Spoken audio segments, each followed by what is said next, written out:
தொலைக்காட்சியின் பிரதான செய்திகள். முதலில் தலைப்புச் செய்திகள். முள்ளிவாய்க்கால் இனவழிப்பு நாளாக மே 18 விஜய்க்கு பரந்த கோரிக்கை கடிதம். விஜய் பதவியேற்பு விழாவில் மரபு மீறல் வெடித்தது முதல் சர்ச்சை. தையிட்டி பாதை விவகார சர்ச்சை.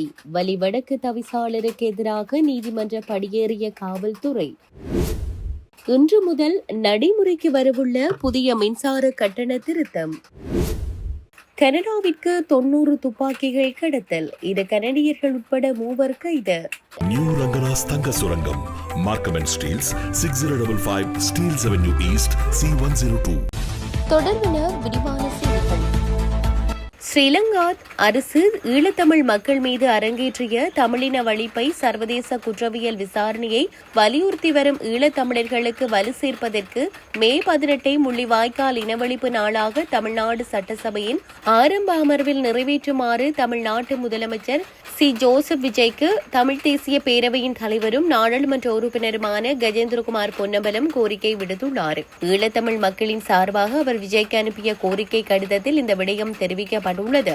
அதில் மேலும் குறிப்பிடப்பட்டுள்ளதாவது: நடைபெற்று முடிந்த தமிழ்நாடு சட்டசபை தேர்தலில் பாரிய சாதனையை முதற் தடவையிலேயே நிலைநாட்டி தமிழ்நாட்டின் முதலமைச்சராக தாங்கள் பதவியேற்றுள்ளமையையும் தமிழ் தேசிய பேரவையினராகிய நாம் மீளவும் எமது வாழ்த்துக்களை தெரிவித்துக் கொள்கிறோம். தமிழ்நாட்டின் ஆட்சியை பொறுப்பேற்று நிற்கும் தங்களுடைய பாரிய பணிச்சுமைகளுக்கு மத்தியில் எமது கீழ்வரும் கோரிக்கையையும் கவனத்தில் கொள்ளுமாறு கேட்டுக்கொள்கிறோம்.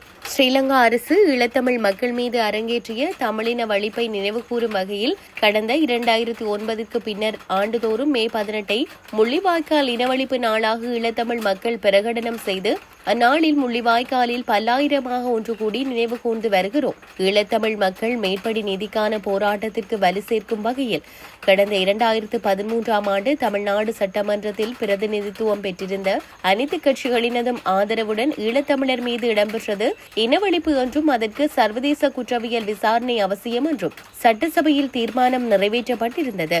அந்நேரத்தில் தங்களது கட்சி நிறுவப்பட்டிருக்கவில்லை. ஆயினும் அதன் பின்னர் தமிழக வெற்றிக் கழகம் தோற்றம் பெற்று அதன் முதலாவது தேர்தலில் பெருவெற்றியிட்டு தாங்கள் முதலமைச்சராக பதவியேற்றுள்ளீர்கள்.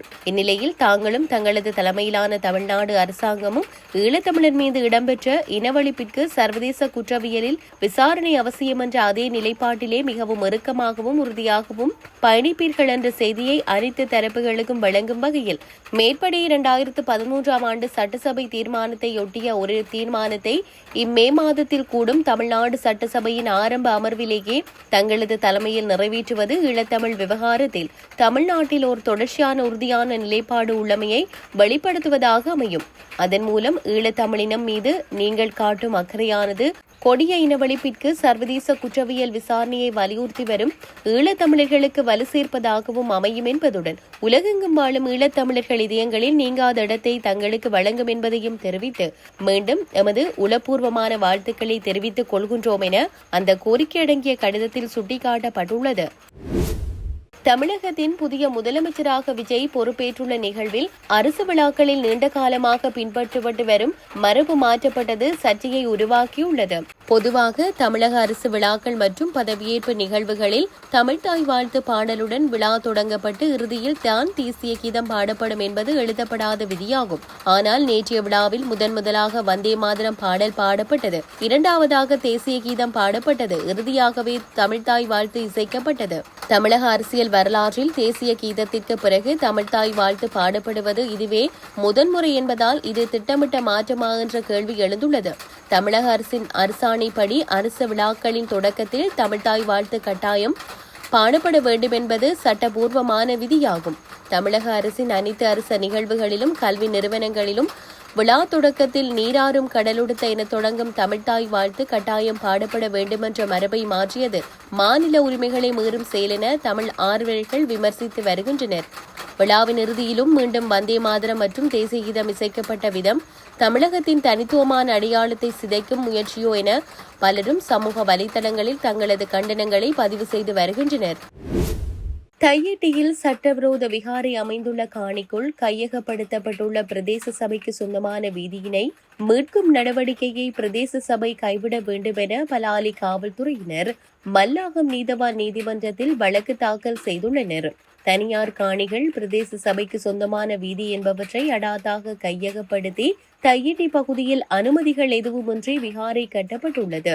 குறித்த விகாரிக்காக கையகப்படுத்தியுள்ள காணிகளை விடுவிக்குமாறு காணி உரிமையாளர்கள் போராட்டங்களை நடாத்தி வரும் நிலையில் கடந்த 28ஆம் திகதி காணிகளை விடுவிக்க நடவடிக்கை எடுப்பதாக கூறி காணி அளவீட்டு பணிகள் முன்னெடுக்க தீர்மானிக்கப்பட்டது. அதன்போது காணி உரிமையாளர்கள் காணிகளை விடுவிக்கவே அளவீடு செய்கின்றோம் என எழுத்தில் உறுதிமொழி கேட்ட நிலையில் நீண்ட இழுபறிகளின் பின்னர் காணிகளை அளவீடு செய்யும் பணிகள் கைவிடப்பட்டன. இந்நிலையில் விகாரை பகுதிக்குள் அமைந்துள்ள வலிவடக்கு பிரதேச சபைக்கு சொந்தமான பவானி வீதியை அளவீடு செய்த தவிசாளர் சம்மதம் தெரிவித்ததை அடுத்து வீதி அளவீடு செய்யப்பட்டது. அதனையடுத்து குறித்த வீதியை மறித்து அடைக்கப்பட்டுள்ள வேலியை இன்றைய தினம் திங்கட்கிழமைக்கு முன்னர் அகற்ற வேண்டும் எனவும், தவறும் பட்சத்தில் நாளைய தினம் செவ்வாய்க்கிழமை பிரதேச சபை வேலியை அகற்றும் செலவினத்தை விகாராதிபதி பிரதேச சபைக்கு வழங்க வேண்டும் எனவும் தவிசாளர் கடிதம் மூலம் விகாராதிபதிக்கு அறிவித்துள்ளார். அதனையடுத்து பிரதேச சபை விகாரை வேலியை அடாத்தாக அகற்ற முற்படுவதாக பலாலி காவல் நிலையத்தில் விகாராதிபதி முறைப்பாடு செய்திருந்தார். முறைப்பாட்டின் பிரகாரம் தவிசாளரை பலாலி காவல்துறையினர் அழைத்து வேலியை அகற்றினால் இனங்களுக்கு இடையில் பிரச்சினைகள் ஏற்பட்டு நல்லிணக்கத்திற்கு பாதிப்பு ஏற்படும், எனவே வேலியை அகற்றும் பணிகளை கைவிட வேண்டும் என அச்சுறுத்தும் தொனியில் கூறியுள்ளனர். அதற்கு தவிசாளர் மறுப்பு தெரிவித்து பிரதேச சபைக்கு சொந்தமான வீதியை விகாராதிபதியை அடத்தாக கையகப்படுத்தி வைத்திருப்பதாகவும் வீதியை விடுவிக்க நடவடிக்கை எடுப்போம் என உறுதியாக கூறியிருந்தார். இந்நிலையில் கடந்த வெள்ளிக்கிழமை வலிவடக்கு பிரதேச சபை வீதியை மீட்கும் பணியை கைவிட வேண்டும் என்றும் அதற்கு எதிராக நீதிமன்ற தடை உத்தரவு வழங்க வேண்டும் என பலாலி காவல்துறையினர் மல்லாகம் நீதிமன்றில் மனு தாக்கல் செய்தனர். குறித்த மனு மீதான விசாரணையின் போது ஒரு தலைபட்சமாக விசாரணை செய்ய முடியாது என கூறிய மன்று வலிவடக்கு தவிசாளரை இன்றைய தினம் மன்றில் முன்னிலையாகுமாறு அழைப்பு விடுத்துள்ளது. இன்றைய தினம் நடைபெறும் வழக்கு விசாரணைகளில் தவிசாளர் முன்னிலையாக உள்ள நிலையில் வேலியை அகற்றுவது தொடர்பில் நீதிமன்றம் முக்கிய அறிவித்தலை விடுவிக்கும் என எதிர்பார்க்கப்படுகிறது. இந்த ஆண்டின் 2ஆம் மற்றும் 3ஆம் காலாண்டிற்குரிய மின்சார கட்டண திருத்தம் இன்று முதல் நடைமுறைக்கு வரவுள்ளது. 2026ஆம் ஆண்டின் 2ஆம் காலாண்டிற்கான மின்சார கட்டண திருத்தத்தை ஏப்ரல் 1ஆம் திகதி முதல் நடைமுறைப்படுத்த இலங்கை பொது பயன்பாடுகள் ஆணைக்குழு அண்மையில் அனுமதி வழங்கியிருந்தது. இதன்போது மின்சார கட்டணங்களை 8% முதல் 14.4% வரையிலான சதவீதத்தில் அதிகரிக்க நடவடிக்கை எடுக்கப்பட்டது. இவ்வாறான பின்னணியில் எரிபொருள் விலை அதிகரிப்பு காரணமாக மின் உற்பத்திக்கான செலவு அதிகரித்துள்ளதை கருத்தில் கொண்டு 2ஆம் காலாண்டிற்கான திருத்தப்பட்ட மின்சார செலவு மதிப்பீட்டை நேஷனல் சிஸ்டம் ஆபரேட்டர் நிறுவனம் கடந்த ஏப்ரல் 27ஆம் தேதி பொது பயன்பாடுகள் ஆணைக்குழுவிடம் சமர்ப்பித்திருந்தது. எவ்வாறாயினும் மின்சார கட்டண அதிகரிப்பால் நுகர்வோர் பாதிக்கப்படுவதை தவிர்ப்பதற்காக 15 பில்லியன் ரூபாய் மானியத்தை வழங்குவதற்கு அரசாங்கம் எழுத்துப்பூர்வமாக ஆணைக்குழுவிடம் உடன்பட்டுள்ளது. இதன்படி இந்த மின்சார கட்டண அதிகரிப்பானது நாட்டின் 95% மின் நுகர்வோருக்கு பொருந்தாது. அதாவது வீட்டு பிரிவில் 0 முதல் 180 அலகுகள் வரை மின்சாரத்தை பயன்படுத்துவோருக்கு எந்தவித கட்டண அதிகரிப்பும் கிடையாது. ஆனால் 180 அலகுகளுக்கு மேல் பயன்படுத்துவோருக்கான கட்டணங்கள் அதிகரிக்கப்பட்டுள்ளமை குறிப்பிடத்தக்கது. அமெரிக்காவிலிருந்து கனடாவிற்கு சுமார் 90 துப்பாக்கிகளை சட்டவிரோதமாக கடத்த முயன்ற வழக்கில் 2 கனடியர்கள் உட்பட 3 பேர் கைது செய்யப்பட்டுள்ளனர். இவற்றில் 17 துப்பாக்கிகள் திருடப்பட்டவை என்பது குறிப்பிடத்தக்கது. கடந்த மே 7ஆம் தேதி நியூயார்க் மாநிலத்தின் இன்சிடேட் 90 நெடுஞ்சாலை அருகே வெள்ளை நிற போர்டு எக்ஸ்ப்ளோரர் வாகனம் போக்குவரத்து விதிகளை மீறியதாக போலீசாரால் நிறுத்தப்பட்டது.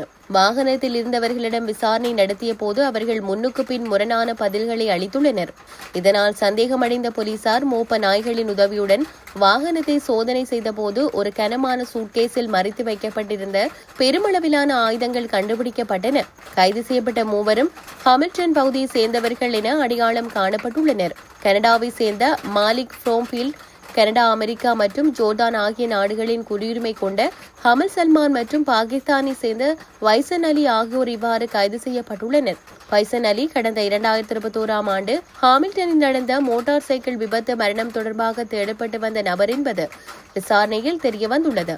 சோதனையின் போது அவரிடமிருந்து மற்றொரு நபரின் பேரில் இருந்த காலாவதியான பாகிஸ்தான் ஓட்டுநர் உரிமமும் பறிமுதல் செய்யப்பட்டுள்ளது. இத்துடன் செய்திகள் யாவும் நிறைவு பெறுகின்றன. மேலதிக செய்திகளை அறிந்து கொள்வதற்கு www.tamilaram.com எனும் இணையதளத்தை பார்வையிடுங்கள்.